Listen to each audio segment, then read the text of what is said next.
Did you listen to Jeff and Professor Hamo in the morning? Here's what you missed. Senior Private George Buire went AWOL, is that it? Absent without leave sort of thing? Yeah, it's mental. Yeah. Yes. And then he was court-martialed. Shikwa, igiza jela. Alafu tunaendelea court martial. But thanks to a psychologist friend of his, yes, the court-martial was overturned. So technically he's still in the service. Yeah. Technically he's still in the service. Senior Private George Buire joins us with his wife Esther Joki in the studio. Welcome. Karibuni sana. Asante. How old are you, Senior Private? 32 years. 32. Yes.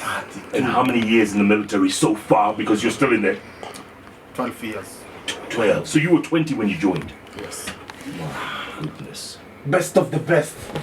The cream of the crop. So the tip of the spear. Baada ya kukibishwa RTS. Yeah. Eldoret. Yes. They pick the best. The paratroopers. Unachukuliwa. Okay. Green beret. And from there. Kutoka hapo tena they get the best. That's these guys. Sasa ndio huyu. Ranger. Take it. Yeah.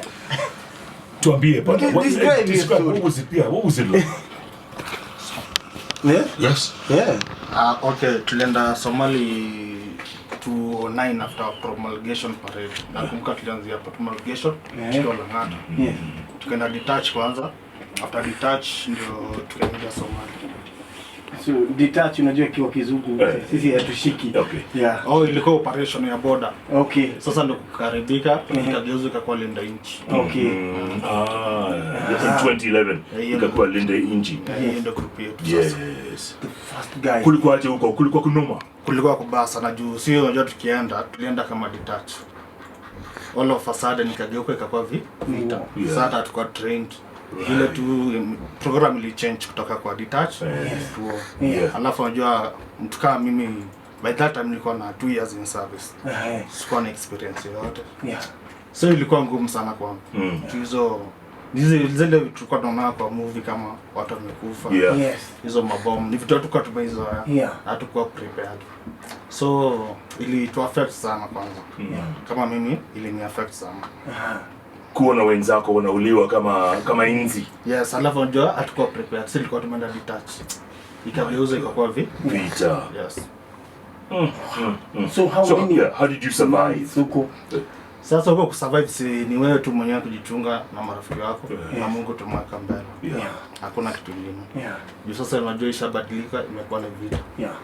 Sasa zimeanza kulia, hakuna kurudi nyuma. Twende tukienda. You see a movie ya DJ Afro. Ni kubaya. So how many months? Ama years? Tulikaa huko kama mimi na ile company tulikuwa huko tulikaa almost 3 years. Almost 3 years. Yes. Na wenzako wengi wameishia? Watu wengi walipoteza maisha. Yes. Wengi. Unawajua? Wengi. Marafiki. Wengi sana. My goodness. So you come back home after umeenda 3 years. Yes. Ndio kuna zile passes za sema after 4 months unapatiwa 7 days. 7 days. Yes. 1 week. Yes. Utakujaje? Ulikuwa 7 days. Najua hiyo pia ni bahati juu saa zingine mvua ilikuwa inanyesha. Sasa kila kitu na stand still. Unapiga hata kama miezi 6-7. Ndio kuja nyumbani. And Esther Njoki all this time ni wife yake. Mse ako anajua huko ni noma. Ni war. How was it back home? Ilikuwa ngumu. Juu venye linda inchi ilianza, si unajua walikuwa analeta kwa TV. Yes. Alafu kuna huyu mwenye ameweka spokesman sahi Oguna. Anapeana highlight hizo siku. Yes. So unaona kila siku nilikuwa mnaambiwa watu fulani wamechapwa hivyo. So I was not watching, sikuwa na watch news. Alafu wao ilikuwa sasa unajua wako ndani. Kwa hivyo simu zao hazikuwa zinaenda. So ni ile unangoja akupigie, ilikuwa once. Walikuwa nakupigia jioni. So kitu ikianza 5 unakaa karibu na simu. Sio lazima. So akikosa kupiga ni mpaka kesho. So kuna siku tulikaa kama siku kama 3 hapigi. Alafu tunaambiwa watu wameuawa kwa TV sana kwa zile za kutaendaje. Sasa ndio baadaye akapiga. Alafu unajua imepigwa na ilikuwa inalia na hiyo sauti ya huko. Unajua sasa sio zao. Na mtu mwingine anakuambia ongea na wewe. So unaona kabla akupea sasa uridhike bado ako on, ulikuwa na hapo ka tension. Yes. Hata ukipigia ujui kama unapigiwa waambie amepatwa. Ndio hiyo. My goodness. Sasa hiyo unaishi kambi? Hapana. Nje. Naishi tu nje. Okay. Na stress na ulcers sio? Kwanza ilikuwa mbaya sana juu nilikuwa na mtoto mdogo. Wow. Juu alienda som venye nilipata mtoto, alitoka mtoto akiwa na 3 days, akarudi mtoto akitamba. Na huo ni mtoto wa kwanza. And senior private, after all you've done for your country, do you think, do you feel unappreciated? Very much. Yeah. Yeah, nasikia mbaya sana. Ni kama ni ukipigania hii nchi balata at least ushukuriwe, ni kama unadhulumiwa. Sasa kama mimi mpaka walinipeleka jela. Mimi nimeserve prison nje. So describe hivi. Kulienda aje ukajipata uko jela? Mimi nilikuwa mgonjwa. Okay. Nikakuwa admitted Memorial. Yeah. Nikiwa Memorial wakaniambia wa madaktari wakasema jamaa ile situation yako hizi rudi war front. Yeah. Kurudi kwa kikosi yangu Gilgil. Yeah. Wakaniambia hapana, kampani yako iko hapa, iko Somalia. Ukai kambi. Wakaniambia siwezi ingiana na watu ile kikosi libaki nyuma. Kampani yangu iko hapa, Somalia. Kwa hivyo uende huko ama? Yes, nienda Somalia. Hata by that time walokosha anza kuniandika wall. Juu upatikana Niko mgonjwa. Yeah. Sasa ikabidi nikapigia madam simu. Madam akaniambia wewe rudi Somalia, tutaangalia mambo yako. Yeah. Si nikamwona nikarudi Somalia. Unajua bado sasa ni mgonjwa. Yeah. Sijamaliza medication. Yeah. Na umerudi kwa vita. Sasa vile nirudi kwa vita, unajua kwa supplies hazikuji vile zinafaa kuja. Za madawa. Yes. Si medication yangu ikakatika na bado niko war front. Yeah. Sasa ile ugonjwa ikakuwa wasa. Alafu unajua uko mbele, Yeah. si kama uko nyuma. Wala madaktari wako tu ni daktari general. Yeah. So kuna ugonjwa huu mtu hawezi administer. Yeah. Sasa ikakuwa tu wasi hivyo. Mimi vile nilirudi nyumbani sikuwa najijua. Undi alijaribu commit suicide. Yes. Ndio wewe. Yes. Ukaruka how many floors? Sikuruka. I don't know what happened. Sasa jeshi wakaniandikia I was trying to commit suicide. How do you feel now? How do you feel? Ukoje? Sasa hii siko mbaya juu pia High Court walisikiza malalamishi yangu waka overturn the charges. Sasa at least nasikia kama binadamu. So wakikwambia urudi, Siwezi rudi. I Yeah? can't. Siwezi rudi. Yeah. Hiyo Somalia wanasema wacha Mimi hata kuvaa uniform siwezi vaa tena. mbakata. Siwezi vaa. Juu at the end of the day utavaa uniform, ufanye kitu, utadhulumiwa tu. Yeah. Utarudishwa jela. Sasa hivi kuna askari wengi wako jela. Wengi Sana. was your lack of appreciation, man, for And service. that was our story today. Lack of appreciation. Yes. So unasema when you're saying ulikuwa sick. Yes, kuna What was it? nilikuwa under psychiatric hizo mambo tu za yes. Za kichwa. Yes. Juu ya war. Juu ya war. Vitu zenye umejionea huko. Yes, zilikuja zikani affect juu. Unajua jeshi kikuandika inakupima kila kitu. Okay. So niliingia nikiwa fit. Yes. Na hiyo ugonjwa ilianza kutibiwa nikiwa kwa jeshi. Mpaka saa hii niko na records Mathare. Jeshi siliniacha sasa naenda na Mathare. Yeah. Niko na records huko. Bado mimi ni patient Mathare. Wow. Yes. Joki. Sasa zile hizo episodes zina happen. What was it like for you? Ukiwa wife. Wewe ni wife. Ilikuwa rough, unajua saa akigonjeka hivyo anakutamini violent. So akiwa violent, hatambui mtoto, hatambui wewe, hatambui mtu yoyote, hakuna mtu anaweza mkula. Yeah. So ni muondokee. Na unajua sasa si ile ati unajuanga hii gonjwa itakuja saa 3 ati uondoke saa 3, hapana. Na sana sana hii ugonjwa inakuanga wasi usiku. Yes, so unaona usiku unaweza amka kama mara moja. Yes. Niko na watoto wawili, unaona? Yeah. Usiku ameanza, sasa inabidi nichukue watoto wangu nitoke. So unaona, alafu mnaishi kwa ploti kabla upate mtu wa kufungulia. Alafu sasa unajua hiyo condition si ati ni wewe tu ana Hapana. ni kila mtu, so unaona hakuna mtu atakuwa nakubali kukusaidia, ndio anajua nikimsaidia itakuwa nini. Mungu ndo atakuja. All right, let's speak to an expert, retired major, because we're talking about PTSD here, right? Post-traumatic stress disorder, right? Right. Come, retired major. Speaking this, because obviously, many of us don't know what PTSD is. We hear it in Rambo movies, and it's all in Hollywood. But post-traumatic stress disorder is real, isn't it, retired major? It is real. I have suffered it. Bure has suffered it. Njoki has suffered it. We are all in it. And it's rough. I mean, it's rough. I think the most important thing to remember is that you relive an event where you felt your life was threatened 6 months down the line, 1 year down the line, 5 years down the line, 10 years down the line. And it can be triggered by a smell, a sound, even like something you touch, something you smell. Or border backing up. Right. That's the worst. Yes. Yeah. Because you think. Yeah. So, and the paranoia it brings, everybody's out to get me. I can't trust anybody. Yeah. Even if you're driving, like I used to have occasions like I was driving and if there's something in the middle of the road, I'm like, okay, hold up. Somebody go and see what that is first before we proceed. We proceed. And just out there, tunasema usiku ni mchana na mchana ni usiku. Because at night is when you have to be the most alert. Yeah. During the day you can like mellow out a bit. Yes. But imagine living a life where every day the only thing on your mind is surviving. That messes somebody up. Absolutely. I never thought it would happen to me, but there's something that messes you up about having to think about preserving your life every day. There's a way it just cuts you off from everything else. And when you change the physical location, it doesn't change what has happened to you internally. Okay. Is there... There's also a fear.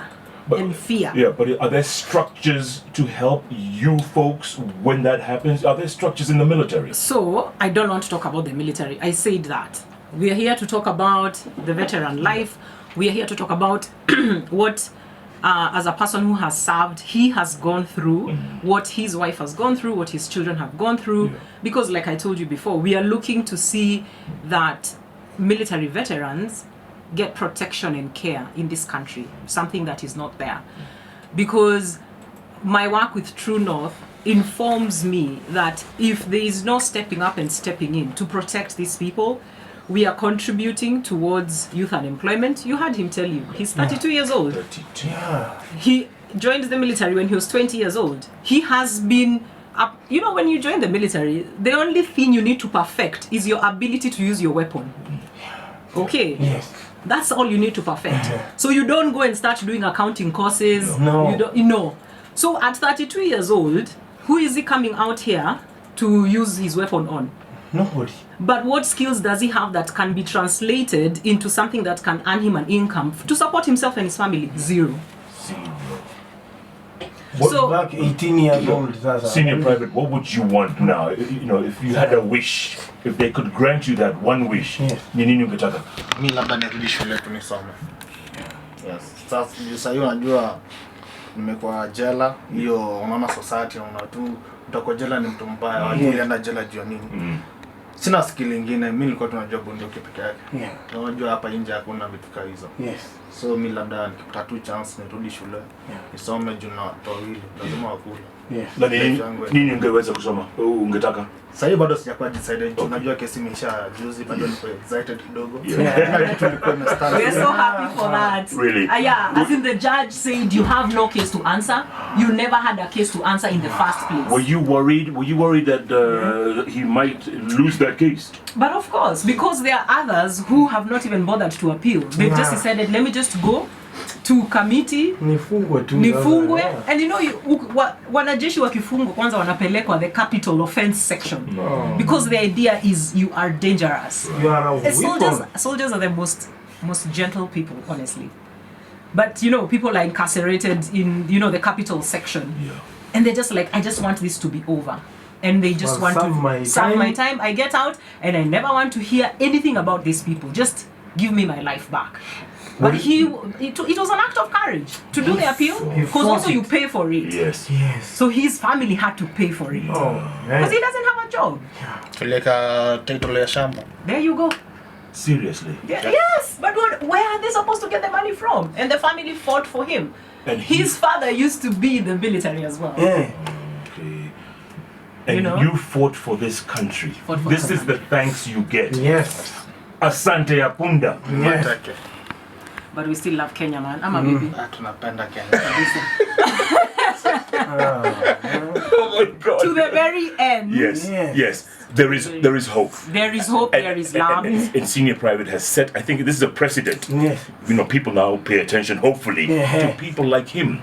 Yes. Right? That's the whole point. Yes. That's the whole point. Because he has kids, man. Like, none of his kids are even above 7 years old. None of his kids are above 7 years old. Then now they have a father who is violent. Yes. They have a father who can't provide, a father who is terrorizing the mother.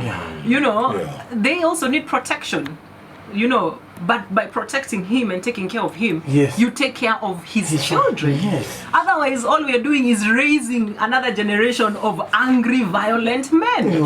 We can't make this contribution any longer. We have to actually step in and do something. And that's why the petition is important.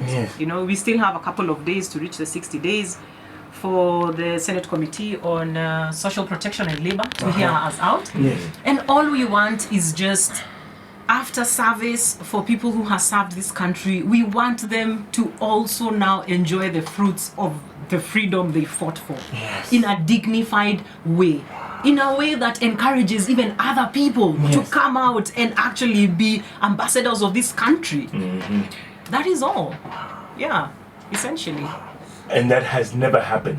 No, it has never happened. Hakuna kitu kama hiyo. It There's no doesn't petition. exist. There is nothing. Ukiachiliwa jipange. Hamo, your dad was in the military as well. Wewe ongea hiyo leo sasa. Alisalamiwa na akapatiwa wheelbarrow. And Naoni mtu ameserve 36 years. 36 years. Yes. Hamo's dad served. Anajua bunduki peke yake. Yes. Na mafuta yake. 36 years. Sasa imagine. Hamo tell us about your story. Yeye alikuwa tu hata hakuwa amekuwa at a special into any special unit. Sasa huyu ni special unit. Specialized soldier. Yes. Sasa mtu kama huyu ana struggle aje. Ebu tell us what happened to you with your dad after 36 years of service. See, hakukaa miaka after that. Alikaa kama 7 years. And then he withered Before after 3 years akapatwa na Parkinson's disease. Struggled. But yake kulikuwa na hiyo card Deafness. So deafness ilimsaidia. But after that, ilikuwa ni downhill from there. Retired Major, is there hope for this man here, for the Senior Private? Is there hope? I mean, of course, that's why True North exists, the organization that I founded. It's basically to ensure that, his life experience and expectancy will no longer be limited. And so we provide psychological care, and now we have transitioned to be able to give people an ability to retrain and to engage within the community in activities that, generate income and support recovery. So ours is anchored in a rabbit husbandry project that we're doing that has value addition. So we are in the product development to do rabbit jerky. In fact, we're just waiting for KEBS to come and certify us, and we go full out. And who supports you? Who funds? Where'd you get your funding? Well, so when I decided to resign my commission, it was very clear to me what I wanted to do, which was, number one, to be able to be of service, but to heal. I realized that if I really also want to heal, I have to reach out to everybody else. So the moment I got my lump sum, which was after 9 months, which is also an issue. You can't keep my money for 9 months. And we'll have a longer conversation about the corruption that is in that process and how Shylocks are involved and how people, by the time they get their money, a lot of it has actually gone into people who say they will expedite the process. And you'll hear a lot more about that conversation. So I waited 9 months. There was nobody to help me. People need to understand, the moment you're out of the military, first of all, people are pissed. Who are you? Where do you think you're going? Tunakaa hapa tunakufa. sorted. You know, where are you going? So there was nobody to help me. I stayed for like 9 months without getting my lump sum or my pension. But I have submitted everything I'm supposed to submit. Yes. But somehow the process is not moving. But there is nowhere for me to go and say, this is happening. Could you intervene? This is my grievance. And that's what we hope the military veterans law will involve. Because economic justice is equally important. Pay me my dues, let me go my way. So I used that money to set up the first residential 2-week program. Buire was there, Njoki was there, their kids were there. Because my approach to it is that it's a holistic and family program. Yes. It doesn't help me to address Buire. Peke Because I know she's involved, I know the kids are involved. So I need to like have a family program, which is what I decided to do. So, you know, coming out of there and learning the lessons from there, me realizing that, oh my gosh, it's not only the psychological care. There needs to be a way to transition from psychological care to a job, but a job that supports recovery. Because you can't put a veteran in an industrial complex. No. You can't put a veteran in a bar. You can't put a veteran in a nightclub. You're just endangering everybody else. You know, exactly. Yes. You know, so for me, starting my rabbit project helped me in terms of pet service. It really helped me to like humanize myself, reconnect with myself again, calm down, and just begin to trust myself. And so that's what I've basically grown from now, service pet, to a project that has gone into selling of meat, and then now the value addition of making rabbit jerky and making crafts like what I'm wearing. This is rabbit. And getting the across the whole value chain to have a representation of veterans. Nobody else. Just veterans. Just veterans, their wives, their children, you know, to be able to have a program that is sustainable. Because another thing about mental health care, people don't invest in mental health care. No. It is one of the most neglected areas. It's like there's no sustainability program. No, you're sent to Madara and they forget about you. They forget about you, you know. But what we're saying is that there is no health without mental health. And what we have learned, look at Willie. You know, he's tall, he's handsome, he's all those things. But once his mind snaps, it doesn't matter whether he's strong, tall, and beautiful.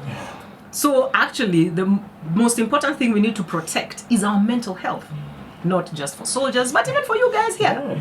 Because once that goes, it doesn't matter that, you know, I always say you can live without an eye, an arm, a leg, but you can't live without this. Your life will be compromised. So we are saying that it is possible to have a sustainable mental health care program that has economic activities that support recovery and that are able to hold the individual and the family and make a positive contribution to our society.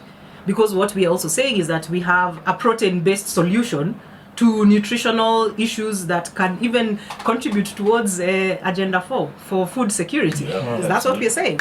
So we are plugged into the national agenda. I don't think we will ever not be of service. Food security and employment. Yes, and employment as well. Very important. And a community as well. Where if you come in the morning and you tell somebody, damn, last night I strangled my wife. Somebody will go like, oh my God, that is abuse. They'll understand. Because a lot of people have woken up strangling their wives and they're like, oh my God, I thought you were Al-Shabaab. I'm so sorry. You know? Yeah. You wake up in the middle of the night. PTSD is real, you know? Umerudi Somali. And, in your mind. In your mind, you know? And, you know, to be in a community where people won't think that is odd and they'll just continuously affirm you and support you. They will, you know, recognize your pain, your heart, but they won't make you your pain and your heart. They are like, this is something you're dealing with, we are all dealing with, but we are all moving forward in recovery. And that's the most important thing. Yeah, senior private, unaona kama recover pole pole. Recover pole pole lakini bado. Thank you for your honesty, George. Yes, very important. Yes. Bado. Unajua kuseme kutoka nilipelekwa jela 2013. 2013. For how long? Jela. Oh, 2016. 2016. Nilikuwa nimefungwa 1 year lakini nikasukuma 4 months nika appeal. So unaona kama 4 months hiyo kutoka 2016 sijapata medication. Unajua nini matibabu yangu ilikatwa. Hiyo ndio the same problem nilikuwa nao akanirudisha Somalia. Correct. Sasa hiyo unajua sikuwa na medication. Na hakuna mtu maisema nimepona. So hata mimi mwenyewe mjiogopa sasa zingine. Seriously. Yes. Juu hakuna mtu ameisema nimepona. Unaona vile nilipelekwa jela, education ilikata. Yeah. So sijaipata treatment kutoka usiku. So si ati nimepona. Yaani unajiogopa. Yes. That's powerful, isn't it? Yeah. So you imagine a situation where, and I'm so happy he's articulating this. I'm so proud of you, Bure, by the way. I'm so happy he's articulating this because one of the things that families and other people don't understand about people who are wounded, it is fear. They act from a basis of fear. Yes. Fear for especially themselves because they have no self-awareness, they have no self-regulation, they have no self-awareness. Awajijui. So it's the kind of thing where he can even wake up in the morning and be like, I did that. Really? And he has no clue. And I'm stories. He has no clue. Wow. You know? So where do you go with this? And that's why we want to say that we want them to have a place to go where they can actually, this can be addressed, it can be normalized, and it can be taken care of before it continues hurting more people the way it is. If people want to get in touch with True North, how do they do it? There's a website, www.thetruenorth.co.ke. Then you can just send a message from there. The True North. The True North. We are on Facebook, we're on Twitter, we are, basically everywhere. Yeah. At least someone is trying to do something. Oh, absolutely. Yes. Absolutely. And one soldier at a time. Yes. one soldier at a time, one family at a time. And we have now a community around that. I'm so happy with, when the petition was tabled in the Senate, I think you watched it. And people even starting to confess the way their fathers were in the military. The way, there's been this idea that we can disengage, armed service personnel from the common population. But I think it should really be seen as part and parcel of, as part and parcel of. That's a very important thing. And just to see that things happen the way they are supposed to happen, be it medical, be it economic, be it just family, be it social, because there's a lot of ostracization of military veterans. A lot of people even go like, you've killed people, Ama wewe juu hiyo uniform wewe utaki kuwa na mashida. Exactly. Kichwa yako hawezi chukua. And the mistaken notion that soldiers are like they are hard. You're macho. But let me tell you something. You cannot be a soldier if you're a psychopath. Because soldiers act from a basis of love and protection. I am coming in between that aggressor and these people I'm protecting. So there has to be love, there has to be care, there has to be compassion, there has to be empathy. So psychopaths don't make soldiers. Wako kamiti. Soldiers make soldiers. Yes. And it's a service. And it's a service you have to do when you understand that you are a vessel for protection. So you can't do that if you don't have a heart. So they have the biggest hearts, and that's why when their hearts break, it's catastrophic. There's a ripple effect. Yeah. Retired Major, thank you so much for your time. This is a conversation we'll have to have another time. Absolutely. This is deep. It is. It is deep. And good luck with the petition. I hope it goes through. Senior Private George Bure. We're morale, bro. Stay strong. Stay strong. And Step Jockey, you're the strongest in the lot. Oh, yes. Hang in there, huh? Hang in there. Thanks so much for your time, guys. Asante. Sasa Hamo, funga mguu, simama juu, piga salute. Jojo. Niko rada. Thanks, guys. Jeff Koinange and Professor Hamo every day, Monday to Friday from 6 a.m. to 10 a.m. only on Hot 96.